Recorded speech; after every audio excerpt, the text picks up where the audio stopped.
નમસ્કાર વિદ્યાર્થી મિત્રો, ફરી એકવાર આપણે ધોરણ 8 એનું ચેપ્ટર નંબર 8 લોકશાહી દેશમાં સાંસદની ભૂમિકા એમાં આપણે મળ્યા છીએ. અગાઉના 1 થી 7 ચેપ્ટર જે છે એ મારી યુટ્યુબ ચેનલમાં અપલોડ કરી દીધા છે. તો જે વિદ્યાર્થીઓએ એ ન જોયા હોય એને એ લેક્ચર જોઈ લેવા અને આ ચેનલ છે એને સબસ્ક્રાઇબ કરી લેવી, જેથી તમને બધા ચેપ્ટર જે છે એ તમને સિક્વન્સમાં મળી રહે. આજે આપણે વાત કરવાની છે કે લોકશાહી એટલે શું. કોઈ દેશ જે છે એ લોકશાહી છે અથવા તો ભારત જે છે એનો કેમાં સમાવેશ થાય છે? એક બાજુ લોકશાહી, બીજી બાજુ રાજાશાહી. તો રાજાશાહી છે એના વિશે તમને ખ્યાલ ન હોય તો એના વિશે પણ જાણકારી મેળવવાની છે. એવા કયા કયા દેશ છે કે જેમાં લોકશાહી નથી, રાજાશાહી છે, એની માહિતી પણ આપણે આ ચેપ્ટરમાં આપવાની છે. અહીંયા આપણને એવું કીધું છે કે સરકારને નિર્ણય લેવાની, કાયદાઓનું પાલન કરવાની સત્તા છે કોણ આપે છે? આ પ્રશ્નનો જવાબ જે છે એ આપણે વિચારવાનો છે. અહીંયા આપણને કીધું છે કે લોકશાહી જે છે એમાં આપણે કેવી રીતના સરકાર ચલાવીએ છીએ. તો તમને ખ્યાલ જ હશે કે લોકશાહી એટલે શું, તો કે લોકોનું કલ્યાણ માટે આપણને ખબર છે કે આપણે શું કરીએ છીએ, એક આપણા પ્રતિનિધિ જે છે એને આપણે ચૂંટીએ છીએ. એટલે કે આપણે ચૂંટણીમાં, તમે તો 18 વર્ષના જો થઈ જાઓ તો તમે પણ આમાં ભાગ લઈ શકો છો. ભવિષ્યમાં તમે પણ આમાં વોટ આપી શકો, મતદાન આપી શકો છો. તમે શું કરશો, તમે તમારા યોગ્ય પ્રતિનિધિ જે છે એને તમે મોકલશો અને આ પ્રતિનિધિ શું કરશે, તો કે લોકોના કલ્યાણ માટેનું કાર્ય કરશે. પછી એવું પણ બની શકે કે કદાચ જો આ પ્રતિનિધિ જે છે એ યોગ્ય કામ ન કરે તો આપણે શું કરીએ છીએ, એના સિવાયના વ્યક્તિને વોટ આપીએ છીએ. એનો મતલબ એવો છે કે આમાં કોઈ એક હથ્થું શાસન હોતું નથી. લોકશાહીનો ફાયદો એ જ છે. અને વધારે પડતા દેશ જે છે એ ડેમોક્રેસી એટલે શું કહેવાય છે એને, લોકશાહી, લોકશાહીનો જ સહારો લે છે. રાજાશાહી જે છે એ આપણને ખૂબ જ ઓછા દેશમાં જોવા મળે છે. તો અહીંયા કીધું છે કે લોકો ચૂંટણીના માધ્યમથી શું કરે છે, સરકારની પસંદગી કરે છે. હવે એવું તો ન હોય કે લોકો પોતે જ શાસન કરે.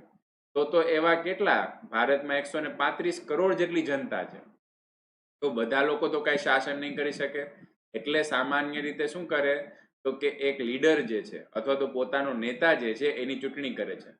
તમારા પણ ક્લાસમાં શું થતું હશે, તમારા ક્લાસમાં કોઈ એક વિદ્યાર્થી જે છે એક વિદ્યાર્થીને મોનિટર બનાવતા હશે કે નહીં?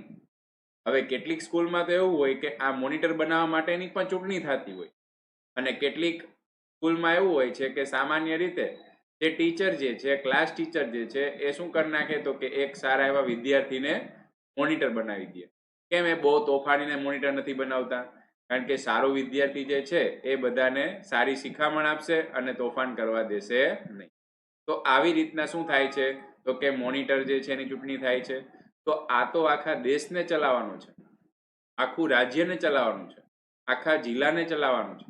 તો અલગ અલગ આપણે એમ કહી શકીએ કે ચૂંટણી જે છે એ જિલ્લાની થાય છે, તાલુકાની થાય છે, પછી રાજ્યની થાય છે, પછી તો કે દેશની થાય છે. અલગ અલગ એવી રીતના આપણે એને વિભાજિત કરી શકીએ. આપણે એમ તો ન કહી શકીએ કે આખો દેશ જે છે એને કોઈ એક જ વ્યક્તિ ચલાવી શકે. એને અલગ અલગ ભાગમાં વિભાજિત કરી અને યોગ્ય રીતે ચલાવવામાં આવે છે. તો આ તમને સામાન્ય ઓળખ આપી મેં ચૂંટણીની. જો કે એના વિશે થોડો ઘણો ખ્યાલ તો તમને હશે જ. તો અહીંયા શું કીધું આપણે, કે લોકો જે છે એ ચૂંટણીના માધ્યમથી સરકારની પસંદગી કરે છે. પછી તેઓ પોતાની પસંદગીના નેતા જે છે એને પોતે મત આપીને ચૂંટે છે. એકવાર ચૂંટાઈ ગયેલો વ્યક્તિ નેતાઓ અને પ્રતિનિધિઓ શું બનાવે છે, તો કે સરકાર બનાવે છે. એના વિશે પણ તમને ખ્યાલ હશે. લોકશાહીમાં સરકારે પોતાના નિર્ણયો અને ભરેલા પગલાઓનો આધાર બતાવવો પડે છે, અથવા તો એને જે કામ કરેલા છે એ કામની સ્પષ્ટતા કરવી પડે. અને ફરી પાછું એને ચૂંટાવવું હોય, તમને એમ કહું કે કોઈ વ્યક્તિ છે 5 વર્ષ સુધી સારા કાર્ય કરશે તો એ ફરી પાછો ચૂંટાશે, બાકી તો લોકો શું કરશે, તેને બીજી વખત વોટ આપશે નહીં. તો બીજી સરકાર એવી હોય કે જેને આપણે કહીએ છીએ રાજાશાહી સરકાર. તમને એક ઉદાહરણ આપું તો ઉત્તર કોરિયા. તમે જો એના વિશે ન જાણતા હોય તો એક વખત એને ગૂગલમાં કે પછી યુટ્યુબમાં સર્ચ કરજો. ઉત્તર કોરિયામાં સરકાર છે એ કેવી રીતે ચાલે છે. એમાં જે એનો આપણે એમ કહી શકીએ વડો છે, એનો જે પ્રેસિડેન્ટ છે, એનું જેનું નામ કિમ જોન ઉન છે, તમે ક્યાંક ને ક્યાંક એને ન્યૂઝ ચેનલમાં સાંભળેલો હોય, તો આ વ્યક્તિ શું કરે છે તો કે પોતે જ બધા નિર્ણય લે છે. એની સામે કોઈ અવાજ ઉઠાવી શકતું નથી, અને એ કોઈ અવાજ ઉઠાવે તો એનો અવાજ પણ દાબી દેવા માટે એને સારા એવા પ્રયત્ન કરેલા છે અને એને આવડે પણ છે. તો આને શું કહેવાય છે? રાજાશાહી સરકાર, કે જેમાં રાજા અથવા તો રાણી પાસે શું લેવાતા હોય છે? નિર્ણયો લેવાની અને સરકાર ચલાવવાની સત્તા હોય છે. પછી એવું પણ થાય છે કે રાજા જે છે એનો છોકરો છે એ જ ભવિષ્યમાં આખા દેશમાં રાજ કરશે, અથવા તો એના દ્વારા નક્કી કરેલો વ્યક્તિ જ આખા દેશમાં રાજ કરશે. તો આવી પણ સત્તા કોની પાસે હોય છે? રાજા પાસે હોય છે. રાજા પાસે શું હોય? તો કે રાજા પાસે સલાહકારોનો એક નાનો સમૂહ હોય છે, અને આ જે સલાહ આપે છે એ પ્રમાણે રાજા છે એ કાર્ય કરે છે.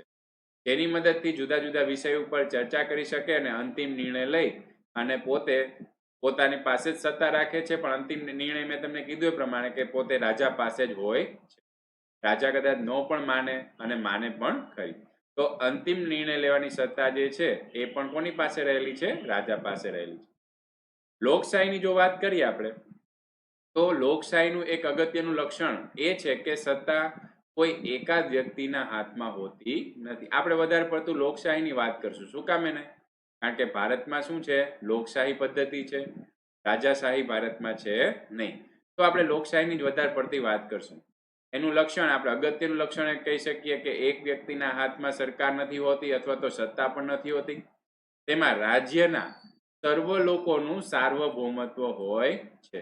લોકો પોતે જ પોતાના ભાગ્ય વિધાતા બને છે. એટલે પોતે જેને વોટ આપે છે એ વોટ આપી અને આપણને ક્યારેક એવું પણ સાંભળવા મળતું હોય કે તમારો વોટ જે છે બહુ જ કિંમતી છે. એક એક વ્યક્તિનો વોટ જે છે ખૂબ જ કિંમતી છે, કારણ કે ઘણી વખત સાવ ઓછા વોટથી પણ સરકાર બદલાઈ જતી હોય. તો આપણે જ આપણા ભાગ્ય વિધાતા છીએ. આપણે જેને યોગ્ય વ્યક્તિ નક્કી કરી અને આપણે વોટ આપશું તો ભવિષ્યમાં આપણે જ વાંધો પડશે નહીં. સાર્વભૌમત્વ એ રાજ્યનું અનિવાર્ય લક્ષણ છે. આપણી ભૂમિનું રક્ષણ કરવું, આપણે જ આપણા ભાગ્ય વિધાતા બનવું, અથવા તો આપણે જ યોગ્ય વ્યક્તિ જે છે એને ચૂંટી કાઢવો એ આપણું લક્ષણ છે, અથવા તો આપણે એનું ધ્યાન રાખવું જોઈએ. લોકશાહી માટે અંગ્રેજી શબ્દ શું વાપરવામાં આવે છે? ડેમોક્રેસી. લોકશાહી રાજ્યતંત્ર લોકો માટે હોય, અર્થાત વધારેમાં વધારે લોકોનું હિત સાધવા માટે આ આપણે એમ કહી શકીએ કે લોકશાહીનું મુખ્ય લક્ષણ છે. શું કામ એને? જો લોકોનું હિત નહીં થાય તો ભવિષ્યમાં ચૂંટણીમાં જે તે વ્યક્તિ છે એને પોતાને જ વાંધો પડશે. એટલે લોકોનું હિત જે છે એ લોકશાહીમાં પહેલા હોય. લોકશાહીનું સંચાલન લોકો પોતે જ કરે છે, કારણ કે રાજ્યતંત્રના સંચાલકો લોકોએ ચૂંટી કાઢેલા પ્રતિનિધિ જ હોય છે. તમે સામાન્ય રીતે તમારા ગામડાની ચૂંટણી જુઓ તો ગામડાની ચૂંટણીમાં પણ સરપંચ છે એ નક્કી કરવા માટે પણ લોકો છે વોટ આપે છે. પછી તાલુકા કક્ષાએ, જિલ્લા કક્ષાએ, રાજ્ય કક્ષાએ, એટલે દરેક કક્ષાએ દરેક વ્યક્તિ જે છે જે ચૂંટાયેલા હોય છે એ લોકો દ્વારા ચૂંટાયેલા હોય છે, અને એ જ લોકોનું શું કરે છે? પ્રતિનિધિત્વ. ત્યારબાદ આપણને થોડી ઘણી અહીંયા જાણકારી આપેલી છે, જેમાં આપણે જો વાત કરીએ તો સરકારનું સ્વરૂપ જે છે એ કેવા પ્રકારનું હોય છે. તો આપણે વાત કરીએ પ્રમાણે રાજાશાહી અને લોકશાહી. રાજાશાહીમાં રાજા દ્વારા નિર્ણય લેવાતો હોય, ત્યારે લોકશાહીમાં લોકો દ્વારા પ્રતિનિધિ જે છે એની ચૂંટણી કરવામાં આવતી હોય. પછી લોકશાહી જે છે એના પણ બે ભાગ પડે છે. એક આવે છે પ્રમુખનિષ્ઠ અને એક આવે છે સંસદીય સરકાર. તો ભારતમાં કેવા પ્રકારની સરકાર ચાલે છે? તો કે તમને ખ્યાલ હશે કે ભારતમાં સંસદ આવેલી છે. આ સંસદ વિશે પણ આપણે ડિટેલમાં જાણકારી મેળવશું. તો ભારતમાં કેવી સરકાર ચાલે છે? તો સંસદીય સરકાર ચાલે છે, અને એમાં પણ એનો સંઘ રચાય છે. તો સંસદીય સરકારમાં પણ જે સંઘીય સરકાર જે છે એ સંઘીય સરકાર છે એ ભારતમાં ચાલે છે. અહીંયા મેં તમને અગાઉ વાત કરીએ પ્રમાણે કે તમારા ક્લાસમાં કાં તો શું થાય તો કે મોનિટર જે છે એ ક્લાસના વિદ્યાર્થીઓ દ્વારા નક્કી થાય, અને કાં તો કોઈ ટીચર જે છે, ક્લાસ ટીચર જે છે એ પોતે જ નક્કી કરી અને મોનિટર બનાવે છે. તો એવી રીતના પણ તમારા ક્લાસની જેમ મોનિટરની ચૂંટણી થાય છે અથવા તો ડાયરેક્ટ નિમણૂક થાય છે, એની જગ્યાએ જો ચૂંટણી કરવામાં આવે તો તમને થોડો ઘણો ખ્યાલ પણ આવે કે કેવી રીતના ચૂંટણી થાય, એમાં કોણ વિજેતા બને, કોની હાર થાય છે, એના વિશે ખ્યાલ આવે. તો અહીંયા આપણને એક ઉદાહરણ આપેલું છે અને પ્રવૃત્તિમાં આપણે જે છે થોડી ઘણી નોંધ પણ કરવાની છે કે ધારો કે શાળા પંચાયતની ચૂંટણી છે એ યોજાઈ છે, તો એમાં શું થાય તો કે એક વ્યક્તિ છે પોતે વિજેતા બને છે. પછી તો કે એમાં ને એમાં શું થતું હોય તો કે વિવિધ સમિતિ જે છે રચાતી હોય, કેટલાક જે ખાતાની સોંપણી થતી હોય, કેટલાકને આપણને ખ્યાલ આવે કે નાણાકીય ખાતું જે છે એ આપવામાં આવે, પછી કેટલાકને સફાઈ કામ છે એ સોંપવામાં આવે. તો આવી રીતના અલગ અલગ ખાતા છે એ ખાતાની સોંપણી થતી હોય છે. તો આપણે અહીંયા થોડું ઘણું નોંધ પણ કરવાની જે છે, અહીંયા તમને અલગ અલગ પ્રશ્ન આપેલા છે. એ પ્રશ્નની નોંધ જો તમને તમારે અહીંયા શાળાની પંચાયત ચૂંટણી થઈ હોય એનો તમને ખ્યાલ હોય તો તમારે એની નોંધ કરવાની છે. પણ આ તો એક સામાન્ય ઉદાહરણ આપ્યું છે. આપણે જે વાત કરવાની છે એ લોકશાહીમાં સરકાર જે છે એનું પ્રતિનિધિત્વ કેવી રીતના ચૂંટાય છે એના વિશે વાત કરવાની. હવે હું તમને અહીંયા એક ઉદાહરણ દ્વારા સમજૂતી આપીશ કે કેવી રીતના ચૂંટણી થાય અને કેવી રીતના પ્રતિનિધિ જે છે એ ચૂંટાય છે. હું તમને એક ઉદાહરણ આપું ભાજપનું, કે 2014 છે એ 2014 તથા આપણે હમણાં જે ચૂંટણી યોજાણી 2019માં એના વિશે જો ચર્ચા કરીએ તો 2019ની ચૂંટણીમાં શું થયું હતું તો કે અલગ અલગ રાજ્યો, ભારતના અલગ અલગ રાજ્યો જે છે એમાંથી ચૂંટણી યોજાણી. હવે તો કે લોકશાહીની સીટ આપણને આપેલી છે, કેટલી છે 545 જેટલી સીટ આપેલી છે. તો શું થશે તો કે અલગ અલગ રાજ્યોમાંથી જે જગ્યાએ સીટ છે એ પ્રમાણે કાં તો ભાજપના કોઈ ઉમેદવાર ઉભેલા હશે, કાં તો કોંગ્રેસના કોઈ ઉમેદવાર ઉભેલા હશે, અને કાં તો કોઈ ત્રીજો જ પક્ષ જેમ કે આમ આદમી પાર્ટી, પછી તો કે બીજું જનતા દળ, અથવા તો આપણે અલગ અલગ તમને જો યાદ હોય તો એકાદ બે તમે પણ લખજો, તો અથવા તો આપણે અપક્ષ કહીએ. તો આવી રીતના અલગ અલગ ઉમેદવાર ઊભા હોય. હવે લોકો શું કરશે તો કે પોતાના જે ઝોનમાં અથવા તો પોતાનો તાલુકો, પોતાનો જિલ્લોની આજુબાજુમાં જે ઝોનમાં ઉભેલા હોય એ વ્યક્તિને પોતે ચૂંટી કાઢશે, અને આ જ વ્યક્તિને શું કહેવાય છે, આ જ વ્યક્તિને સંસદ સભ્ય કહેવાય છે. જો થોડા ઘણા શબ્દ જે છે એ આપણે યાદ રાખવા પડશે. 9મા ધોરણમાં તમારે આનો ડિટેલ અભ્યાસ પણ આનો કરવાનો છે. તો જે વ્યક્તિ ચૂંટાય છે એ વ્યક્તિને શું કહેવાય છે, સંસદ સભ્ય. પછી તો કે હવે આપણે નક્કી કર્યું કે ધારો કે એક પક્ષ જે છે એને બહુમત સાબિત કરી દીધું. બહુમત સાબિત કરી દેવી એટલે શું તો કે ધારો કે આપણે 545ની જગ્યાએ 500 સીટ જ વિચારીએ કે ભાઈ લોકશાહીમાં આપણે જે ચૂંટણી જે યોજાણી અથવા તો લોકસભાની જે ચૂંટણી યોજાણી એમાં કેટલી સીટ હતી તો કે 500 સીટ હતી. 500 સીટમાંથી કોઈ એક પક્ષ છે એ પક્ષને ધારો કે 250 થી વધારે સીટ મળી, અડધા કરતા કેવી મળવી જોઈએ, વધારે મળવી જોઈએ. તો 250 થી વધારે સીટ જેને મળશે એ પક્ષ છે એ વિજેતા જાહેર થશે. તો આપણે એવું વિચારીએ કે ધારો કે ભાજપ જે છે એ ભાજપને શું મળ્યું તો કે 250 કરતા વધારે સીટ મળી. તો હવે ભાજપ છે એ શું કરશે તો કે પોતે સરકાર બનાવશે, અને એ જ જે ભાજપના જે અલગ અલગ પ્રતિનિધિઓ છે કે જે ચૂંટાયેલા છે એમાંથી એક વ્યક્તિને શું બનાવશે તો કે વડાપ્રધાન બનાવશે.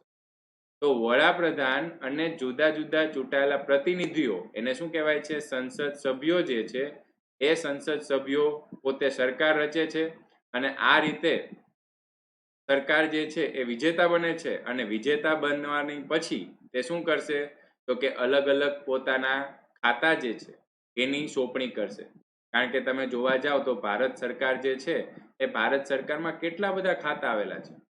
રેલવે ખાતું આવેલું છે, અલગ અલગ નાણાકીય ખાતું આવેલું છે, સફાઈ કર્મચારી અથવા તો સફાઈ ખાતું આવેલું છે, એવા કેટલા બધા ખાતા આવેલા છે.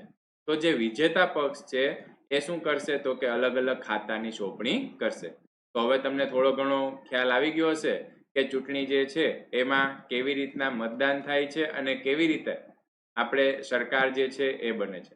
હવે આવે છે પહેલો પ્રશ્ન. આપણે થોડા ઘણા પ્રશ્નો જે છે એ પ્રશ્નો દ્વારા આપણે શીખીશું કે કેવી રીતના સરકાર જે છે એની રચના થાય છે ને કેવી રીતના એ કાર્ય કરે છે.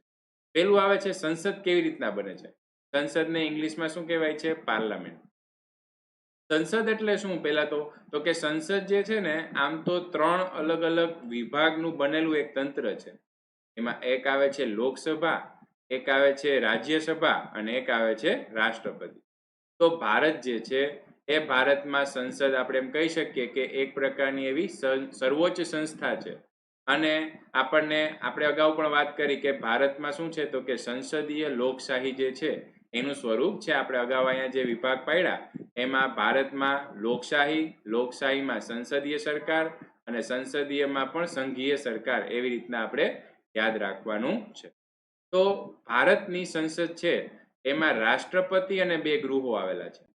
તમે અહીંયા જે ઇમેજ છે એના દ્વારા પણ તમે જોઈ શકો કે એક જે છે આ સંસદ ભવન, આપણને એનું બહારનો ફોટો અને અંદરનો ફોટો આપેલો છે.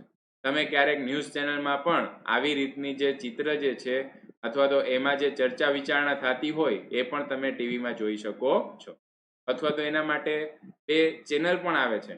તમારા ટીવીમાં પણ 2 ચેનલ આવતી હશે, LS ટીવી અને RS ટીવી.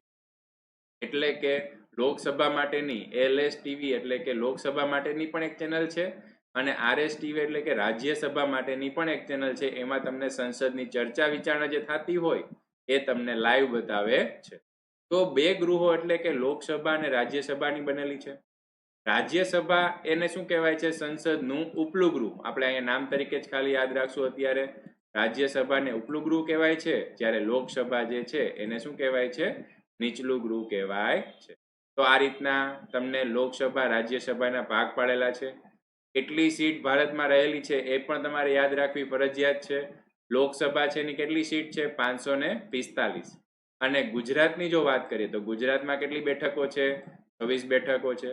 જ્યારે રાજ્યસભાની સીટ જોઈએ તો રાજ્યસભાની કુલ સીટ છે 250. એમાં ગુજરાતની જે બેઠક છે એ છે 11 જેટલી બેઠક રાજ્યસભાની છે. તો આઝાદી પછી રચેલ ભારતીય સંસદ લોકશાહીના સિદ્ધાંતોમાં ભારતના લોકોના વિશ્વાસનું પ્રતીક છે. એટલે ભારતીય સંસદ જે છે એના ઉપર આપણે આંખ બંધ કરીને વિશ્વાસ કરી શકીએ, કારણ કે આ સંસદ રચાણી કેવી રીતના?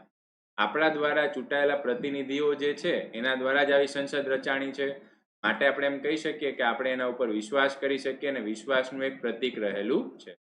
લોકશાહીમાં નિર્ણય લેવાની પ્રક્રિયામાં પ્રજાની સહમતિ અને ભાગીદારી હોય છે. એટલે શું? તો કે આપણો પ્રતિનિધિત્વ જે છે એ પોતાની વાત રાખશે તો એ આપણા દ્વારા જ કીધેલી હશે કે નહીં? આપણી સહમતિથી જ કોઈ એક રજૂઆત છે, એ રજૂઆત આપણો પ્રતિનિધિત્વ જે છે, આપણું પ્રતિનિધિ કરતો વ્યક્તિ જે છે એ લઈ જાય છે, તો આપણા દ્વારા એની સહમતિ અને ભાગીદારી હોય છે. આપણી શાસન વ્યવસ્થામાં સંસદ પાસે આપણે એમ કહી શકીએ કે મહત્વપૂર્ણ સત્તા રહેલી છે, કારણ કે એ શું કરે છે તો કે લોકોનું પ્રતિનિધિત્વ કરે છે. જો કે આપણે લોકશાહી વિશે તો ઘણી બધી ચર્ચા કરી, હવે તમને ખ્યાલ આવી ગયો હશે કે લોકોનું પ્રતિનિધિત્વ કેવી રીતના થાય છે. સંસદ જે છે એ કયા કયા કાર્યો કરે છે? તો એની આપણે જો યાદી બનાવીએ તો સરકાર પર વિવિધ રીતે નિયંત્રણ રાખવું અને તેને ઉત્તરદાયી રાખવું. એટલે શું? તો કે સરકાર કયા કયા કાર્ય કરે છે? આપણે એમ કહીએ કે ભાઈ સરકાર જે છે એ સફાઈનું કામ છે આટલા હદ સુધી કરે છે, તો વિપક્ષ શું કરશે?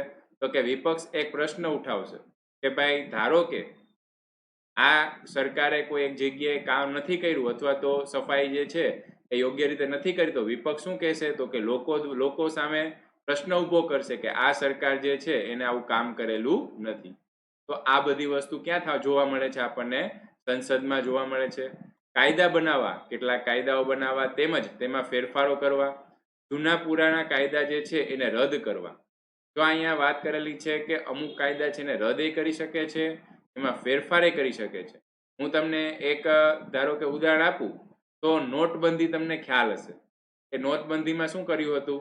તો કે સરકાર છે ને એવો નિર્ણય લીધો કે ભાઈ બ્લેક મની છે બહુ વધી ગયું છે, તો આપણે 500 અને 1000ની નોટ છે ને રદ કરી દઈએ.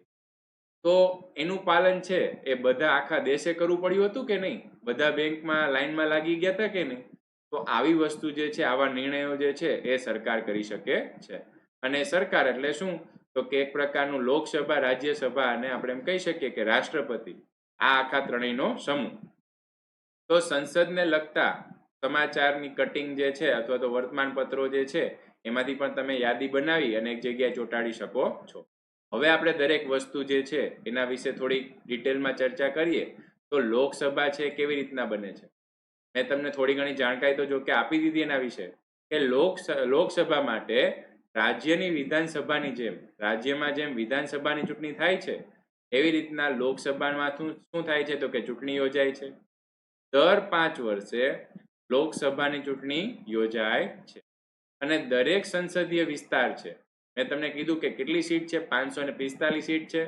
તો દરેક સંસદીય વિસ્તાર છે એમાંથી શું થાય તો કે એક ઉમેદવાર ઊભો રહે છે અને ચૂંટણી લડતા ઉમેદવારો જે છે એ મોટે ભાગે કેમાં હોય છે તો કે કોઈક ને કોઈક રાજકીય પક્ષના સભ્યો હોય. આપણે જોવા જઈએ તો અપક્ષ ઉમેદવાર હોય છે પણ એટલા બધા હોતા નથી. સામાન્ય રીતે વધારે પડતા આપણને કોણ જોવા મળે છે? કાં તો ભાજપ અને કાં તો કોંગ્રેસ. એટલે ભાજપ કોંગ્રેસમાંથી ઉમેદવારોની સંખ્યા જે છે એ આપણે વધારે જોઈએ છીએ. એટલે ભાજપ કોંગ્રેસ શું છે? એક પ્રકારના રાજકીય પક્ષો છે. ચૂંટાયેલો ઉમેદવાર જે છે એને શું કહેવાય છે? Member of parliament. એને અહીંયા શોર્ટમાં કીધેલું છે એમપી, અથવા તો શું કહેવાય છે એને? સંસદ સભ્ય કહેવાય છે. ચૂંટાયેલા સભ્યને ખાસ યાદ રાખવાનું શું કહેવાય છે? સંસદ સભ્ય કહેવાય છે. અને આ બધા સંસદ સભ્યો છે પછી ભલે તે પક્ષના હોય કે વિપક્ષના હોય. મેં તમને શું કીધું કે ધારો કે 250 જે છે એ 250 ભાજપના આવ્યા, તો 251 ભાજપના આવ્યા, તો ભાજપની સરકાર બની ગઈ. તો બીજા બધા ચૂંટાયેલા વ્યક્તિ અથવા તો અપક્ષમાંથી કે કોંગ્રેસમાંથી ચૂંટાયેલા વ્યક્તિ જે છે એનું શું થશે? તો એ પણ શું બનશે તો કે સંસદ સભ્ય બનશે અને એ જે છે એ લોકસભામાં બેસશે. તો અહીંયા આપણને એક બીજું પણ વિચારવા માટેની વસ્તુ કીધેલી છે કે તમારા સંસદ સભ્ય જે છે એનું નામ શું છે? તમને જો ખ્યાલ ન હોય તો તમે તમારા વાલીને પણ પૂછી શકો છો કે આપણા સંસદ સભ્યનું નામ શું છે. તમારો વિસ્તાર જે છે એનું નિયંત્રણ છે આના દ્વારા થતું હોય છે. તમારા સંસદીય મત વિસ્તાર છે એનું નામ પણ તમારે મેળવવાનું છે. હવે અહીંયા કીધું છે કે શાસક પક્ષ જે છે એ કેવી રીતના બને છે. હવે અહીંયા ગણતરી દ્વારા કેવી રીતના શાસક પક્ષ બને છે એના વિશે જો આપણે ડિટેલમાં ચર્ચા કરીએ તો લોકસભાની ચૂંટણી બાદ સંસદ સભ્યો જે છે એની એક યાદી બનાવવામાં આવે, જેનાથી આપણને શું ખબર પડશે કે કયા કયા રાજકીય પક્ષના કેટલા સાંસદો છે. આપણે વાત કરી મુખ્ય, જો અત્યારે વાત કરીએ તો એક ભાજપ છે અને એક આવે છે કોંગ્રેસ. તો ભાજપ અને કોંગ્રેસ જે છે એને પોતાના બધા સભ્યો જે છે એ ધારો કે સંસદમાં ઉતાર્યા, જે ચૂંટણી હતી લોકસભાની એમાં તેને પોતાના સભ્યો ઉતાર્યા. હવે કેટલાક જે છે ભાજપના જીત્યા હોય, કેટલાક છે કોંગ્રેસના જીત્યા હોય. તો આખી એક યાદી બનાવવી પડશે કે નહીં કે કેટલા ભાજપના જીત્યા છે, કેટલા કોંગ્રેસના જીત્યા છે અને કેટલા અપક્ષના જીત્યા છે. તો આવી રીતના એક યાદી બનાવવામાં આવે. પછી તો કે ચૂંટાયેલા સાંસદોની બહુમતી મળવી જોઈએ. 500માંથી કેટલી મળવી જોઈએ? 251 મળવી જોઈએ, અડધા કરતા એક વધારે. તો બહુમતી મળે તો શું થાય તો કે તે વિજેતા પક્ષ જાહેર થશે. તો સામાન્ય રીતે ચૂંટણીઓ બાદ જે પક્ષ અથવા તો પક્ષીય જોડાણને લોકસભામાં સ્પષ્ટ બહુમતી મળતી હોય તો તે પક્ષ જે છે તે નેતાને રાષ્ટ્રપ્રમુખ વડાપ્રધાન તરીકે નિમે છે. એટલે કે એનો કોઈ નેતા હોય, મેં તમને વાત કરી એ પ્રમાણે કે નરેન્દ્ર મોદી જે છે એ નરેન્દ્ર મોદીને આગળ કરીને ચૂંટણી લડવામાં આવી હતી. તો નેતા જે છે કોણ હતો તો કે નરેન્દ્ર મોદી જ હતો અને એ જ પક્ષની જીત થઈ. તો શું થયું તો કે રાષ્ટ્રપતિ જે છે, ભારતના રાષ્ટ્રપતિ છે એને કોની નિમણૂક કરી નાખી તો કે નરેન્દ્ર મોદીની વડાપ્રધાન તરીકે નિમણૂક કરી નાખી. આવી રીતે આપણે યાદ રાખશું. અહીંયા આપણને એક વસ્તુ કીધું છે પક્ષીય જોડાણ. આનો મતલબ શું થાય તો કે એવું બને કે ધારો કે ભાજપ છે એને 250 સીટ મળવી જોઈતી હતી અથવા તો 251 સીટ મળવી જોઈતી હતી સરકાર બનાવવા માટે, પણ એને ધારો કે મળી કેટલી તો કે 240 સીટ જ મળી. તો એનો મતલબ શું થયો તો કે એને હજી 11 સીટ ખૂટે છે કે નહીં? 11 સીટ મળશે તો પોતે સ્પષ્ટ બહુમતી સાબિત કરી શકશે. તો ભાજપ સરકાર શું કરશે? કોંગ્રેસ સરકાર પાસે થોડાક લેવા જવાના, કોંગ્રેસ પાસે લેવા જાય તો ઓલા આપે નહીં. એ શું કરશે તો કે અપક્ષમાંથી જે જીતા છે ને એમાંથી પોતે 11 જે ચૂંટાયેલા સભ્યો જે છે ને એ 11 ચૂંટાયેલા સભ્યોને પોતાની સાથે ભેળવી લેશે. તો એને શું કહેવાય છે? પક્ષીય જોડાણ કહેવાય છે. આ 11 એમાં આવી ગયા તો 240 ને 11 એટલે કેટલા થઈ ગયા? 251. હાલ આપણે 500 ની જ વાત કરીએ છીએ તો 545 હોય તો તમારે એના અડધા કરી અને તમારે તમારી રીતના ગણતરી કરવાની. તો આવી રીતના શું થાય છે તો કે પક્ષીય વિજેતા થાય છે અને એમાંથી શું થાય છે તો કે વડાપ્રધાનની નિમણૂક થાય છે અને ભારતના વડાપ્રધાન લોકસભામાં શાસક પક્ષ જે છે, જે તે લોકસભા છે એનો શાસક પક્ષ મેં તમને કીધું હાલ અત્યારે કોણ છે તો કે ભાજપ છે, તો એના વડા કહેવાય છે. વડાપ્રધાન પોતાના પક્ષના સાંસદમાંથી શું કરશે તો કે મંત્રીઓની પસંદગી કરશે. હવે આપણે થોડુંક વધારે વિશેષ ચર્ચા આવેલી છે. મંત્રીઓ એટલે શું તો કે મેં તમને કીધું કે અલગ અલગ ખાતા જે આવેલા છે. આપણે ભારત સરકાર જે છે એમાં ખાલી એક જ ખાતું નથી હોતું કે જેમાં વડાપ્રધાન જ બધું હેન્ડલિંગ કરતું હોય. એમાં અલગ અલગ ઘણા બધા ખાતા છે, જેમ કે રેલવે ખાતું છે, નાણાં ખાતું છે, સફાઈ ખાતું છે, પછી વાહન વ્યવહાર ખાતું છે. તો આ બધા ખાતા છે એના માટે શું કરવાનું છે તો કે મંત્રીઓની પસંદગી કરવાની છે. અને આવા મંત્રીઓ જે છે હાલ પણ આવા અલગ અલગ મંત્રીઓ જે છે એવા મંત્રીઓની નિમણૂક થયેલી જ છે. જો તમને યાદ હોય અને એની પાસે કયું ખાતું છે એ પણ યાદ હોય તો તમે એને કોમેન્ટ બોક્સમાં જણાવજો. આમ પ્રધાનમંડળ રચાય છે અને મંત્રીઓ પ્રધાનમંત્રી સાથે મળીને શું કરે છે નિર્ણય લે છે. એટલે કે વડાપ્રધાનને કોઈ નિર્ણય લેવામાં સહાયરૂપ થાય છે. આ મંત્રીઓ સંઘ યાદીમાં આવતા ક્ષેત્રોના વિશેના વિવિધ સરકારી કામોની જવાબદારી સંભાળે છે. મેં તમને ઉદાહરણ આપ્યા કે સફાઈ જે છે એ આખા દેશની સફાઈ કરવાની હોય તો એના માટે એક મુખ્ય વ્યક્તિ જોઈએ અને એની નીચે બીજા કેટલા બધા એવા વ્યક્તિઓ જે છે એની જરૂર પડે છે, અથવા તો એવા ધ્યાન રાખવાવાળા વ્યક્તિઓની જરૂર પડે છે. એવી રીતના આગળ આગળ કામ હાલે છે. અહીંયા આપણને ફરી પાછી એક પ્રવૃત્તિ આવેલી છે કે લોકસભાનું કે રાજ્યસભાનું જીવંત પ્રસારણ નિહાળી તેની કાર્યવાહીમાં તમને તેમજ તેમાં પૂછાયેલા પ્રશ્નોની નોંધ કરો. મેં તમને બે ચેનલ પણ કીધેલી છે, LS ટીવી અને RS ટીવી. દરેકના ટીવીમાં આવતી જ હોય તો આનું આપણે એક વખત પ્રસારણ પણ જોવાનું છે. અહીંયા વાત કરીએ આપણે કે રાજ્યસભા. હવે રાજ્યસભા કેવી રીતના બનશે તો રાજ્યસભા જે છે એની ચૂંટણી જુદા જુદા રાજ્યોની વિધાનસભાના ચૂંટાયેલા સભ્યો દ્વારા થાય છે. અહીંયા આપણે થોડુંક અલગ રીતે વિચારવાનું છે. લોકસભાની જેમ રાજ્યસભામાં નથી હોતું. લોકસભામાં તો શું હતું તો કે લોકો દ્વારા વોટ આપવામાં આવ્યો હતો અને એક વ્યક્તિ જે છે એની નિમણૂક થઈ હતી અથવા તો એ ચૂંટાયેલો હતો. ત્યારે રાજ્યસભામાં જે રાજ્ય છે એની વિધાનસભ્યો છે. વિધાનસભ્યો એટલે શું તો કે ગુજરાતમાં એવા કેટલા વિધાનસભ્યો છે 182 વિધાનસભ્યો છે. એટલે કે તમારો જે ક્ષેત્ર છે, જુનાગઢ જિલ્લો હોય તો જુનાગઢ જિલ્લો, કેશોદ હોય તો કેશોદ, તમારું જે ક્ષેત્ર છે એમાંથી ચૂંટાયેલો જે વ્યક્તિ છે એને શું કહેવાય છે તો કે વિધાનસભ્ય કહેવાય છે. આ વિધાનસભ્ય શું કરશે તો કે રાજ્યસભાની ચૂંટણીમાં ભાગ લેશે. તો રાજ્યસભાના રાજ્યસભાના જે સભ્ય સંખ્યા છે એની કુલ સંખ્યા કેટલી છે 250 છે. એમાંથી સામાન્ય રીતે કેટલા સભ્યોની ચૂંટણી કરવામાં આવે તો કે 238 સભ્યોની ચૂંટણી કરવામાં આવે. ત્યારે 12 સભ્યો જે છે એ રાષ્ટ્રપતિ દ્વારા નિમણૂક કરવામાં આવે છે. અને સામાન્ય રીતે જોવા જાય તો રાજ્યસભા જે છે એ કેવું ગૃહ છે તો કે કાયમી ગૃહ છે.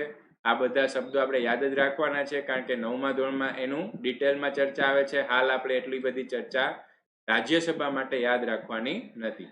તેનું સંપૂર્ણ વિસર્જન થતું નથી. અને કેવી રીતના તો કે દર 2 વર્ષે એના ત્રીજા ભાગના સભ્યો છે એ નિવૃત્ત થાય છે અને તેટલા જ સભ્યોની ચૂંટણી થાય છે. થોડુંક તમને અહીં ડિટેલમાં સમજાવવાનો પ્રયત્ન કરું તો ધારો કે 238 સભ્યો છે, આપણે 250 સભ્ય જ લઈ લઈએ. આ 250 સભ્ય છે. દરેક સભ્યનો કાર્યકાળ કેટલો તો કે 6 વર્ષ. કેટલો કાર્યકાળ થશે 6 વર્ષ. આ 6 વર્ષ જે છે એ 6 વર્ષમાં કેવી રીતના કામ થશે તો કે ધારો કે કોઈ એક વ્યક્તિ છે, એ એક વ્યક્તિનું ધારો કે રાજ્યસભામાં નિમણૂક થઈ ગઈ, તો એ 6 વર્ષ સુધી શું કરશે પોતે પોતાનું કાર્ય કરશે. પછી તે આપોઆપ કેવો થઈ જશે નિવૃત્ત થઈ જશે અને ફરી પાછી શું થશે તો કે રાજ્યસભાના વ્યક્તિની ચૂંટણી થશે. જે સભ્ય છે એની ચૂંટણી થશે. પછી તો કે પાછો એ 6 વર્ષ કામ કરશે અને એની શું થશે તો કે ફરી પાછી શું થશે ચૂંટણી થશે. એવી રીતના દર 6 વર્ષે શું થશે તો કે એક એક વ્યક્તિનો કાર્યકાળ હોય છે. હવે આખો જે 6 વર્ષ છે ને એને 3 ભાગમાં વિભાજિત કર્યું. એટલે કેવી રીતના 2 વર્ષ, 2 વર્ષ અને 2 વર્ષ. એટલે કે દર 2 વર્ષે 250 ના ત્રીજો ભાગ અહીંયા 250 જે છે એનો ત્રીજો ભાગ જે છે કેવી રીતના થશે તો કે 8 તેરી 24 એટલે કે ધારો કે 83 સભ્યો છે, આનો ત્રીજો ભાગ એટલે કેટલા થાય 83 સભ્યો, એટલે કે દર 2 વર્ષે 83 સભ્યો શું થશે તો કે એક પ્રકારે આપણે એમ કહી શકીએ કે 83 સભ્યો જે છે એમાંથી નીકળી જશે અને 83 સભ્યો છે એમાં ઉમેરાઈ જશે. હવે એ 83 સભ્યો છે ને કેટલા વર્ષ કામ કરવાનું 6 વર્ષ કામ કરવાનું. 2 વર્ષ પછી પાછા બીજા 83 સભ્યો છે એ નીકળી જશે, પાછા 83 સભ્યો છે એ આવી જશે, એને કેટલા વર્ષ કામ કરવાનું 6 વર્ષ કામ કરવાનું. અને ત્રીજા 2 વર્ષે પણ આવી રીતના જ થશે અને આ સાયકલ છે એ વારંવાર ચાલ્યા કરશે. મેં મારી રીતના પ્રયત્ન કરેલો છે કે જેમાં રાજ્યસભા કેવી રીતના કામ કરે છે એના વિશે તમને જાણકારી આપી છે, પણ બહુ ડિટેલમાં આપણે યાદ રાખવાનું નથી કારણ કે આગળના ધોરણમાં તમારે આવશે જ. અત્યારે ખાલી એટલું યાદ રાખો કે રાજ્યસભા જે છે એમાં દરેક સભ્ય છે એનો કાર્યકાળ કેટલો છે 6 વર્ષનો છે અને દર 2 વર્ષે ત્રીજા ભાગના સભ્યો જે છે એ ત્રીજા ભાગના સભ્યો નીકળે. ત્યારબાદ વાત કરીએ રાજ્યસભા જે છે એ દેશના અલગ અલગ રાજ્ય છે એનું પ્રતિનિધિત્વ કરે છે. રાજ્યસભામાં ખરડો જે છે એ રજૂ પણ થઈ શકે છે અને ખરડો કાયદાના રૂપમાં લાગુ કરતા પહેલા એટલે કે લોકસભા જે છે એ લોકસભામાં કોઈ ખરડો હોય એ ખરડાને આપણે કાયદો બનાવવો હોય. ખરડો એટલે શું?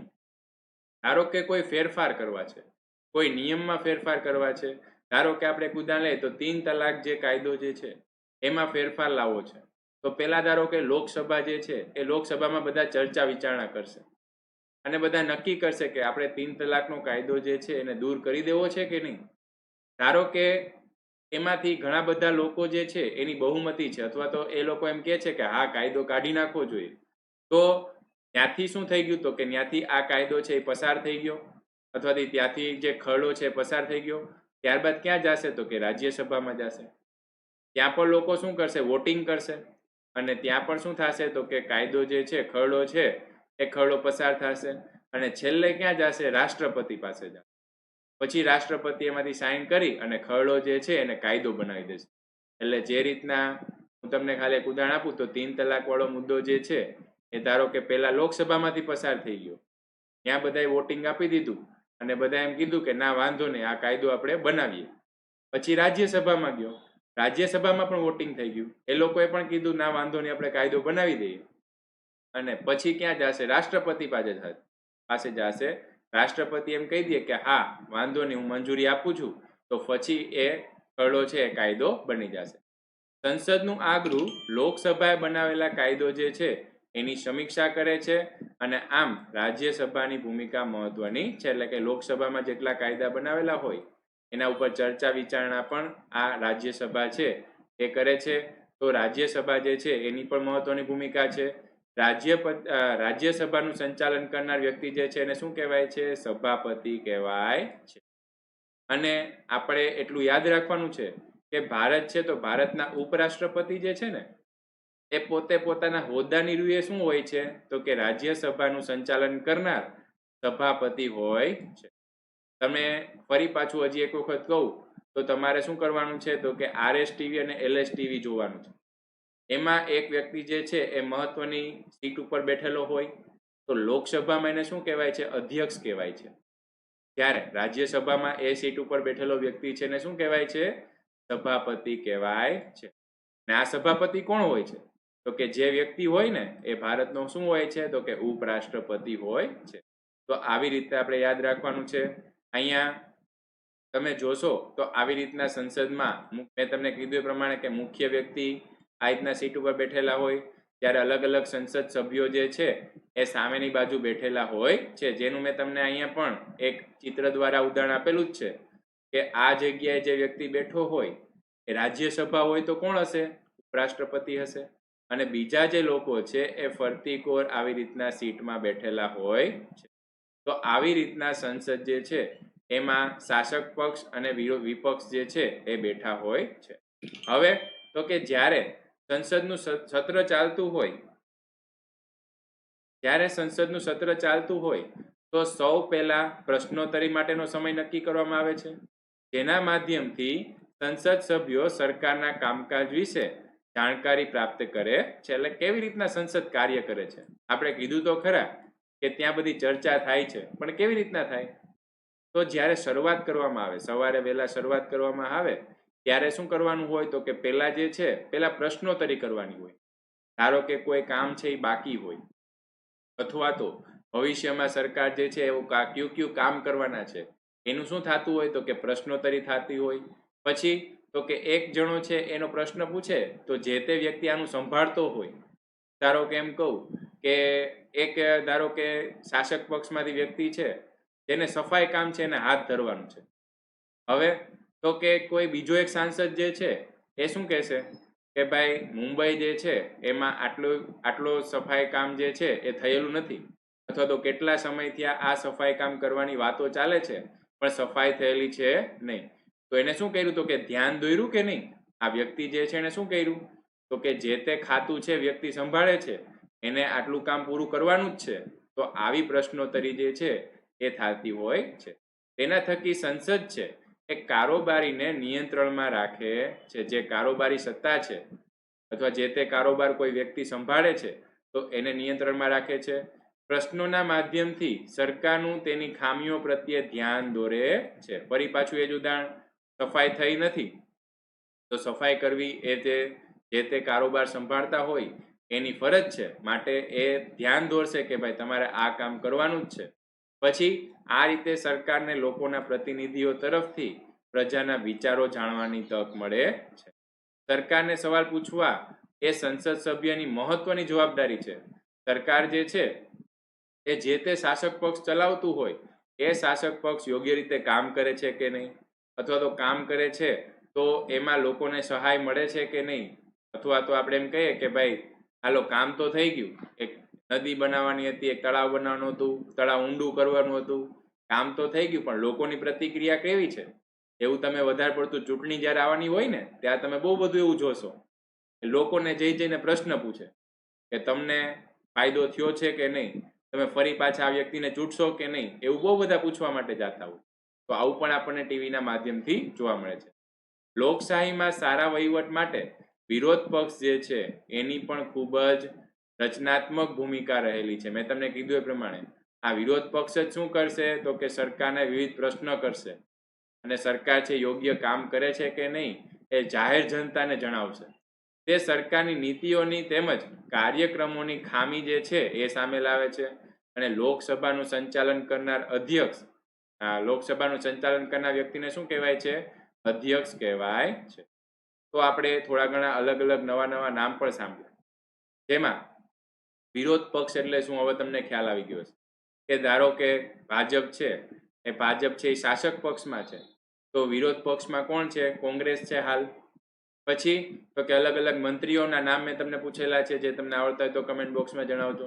પછી તો કે અહીંયા સ્પીકર, આપણે જે લોકસભા છે એનો અધ્યક્ષ એને શું કહેવાય છે? સ્પીકર કહેવાય છે. રાજ્યસભા છે એનો અધ્યક્ષ એને શું કહેવાય છે? તો કે એને કહેવાય છે ઉપરાષ્ટ્રપતિ અથવા તો સભાપતિ. ઉપરાષ્ટ્રપતિ હોય છે પણ કહેવાય છે શું? સભાપતિ. રાષ્ટ્રપતિ સંસદના અંગભૂત ભાગ ગણાય છે. ખાસ યાદ રાખવાનું છે, રાષ્ટ્રપતિ જે છે એ પોતે જ્યારે ખરડા ઉપર સાઇન કરશે ત્યારે જ એને મંજૂરી મળશે. તો તે સંસદના આપણે એમ કહી શકીએ કે ખૂબ જ મહત્વનું અંગ ગણાય છે.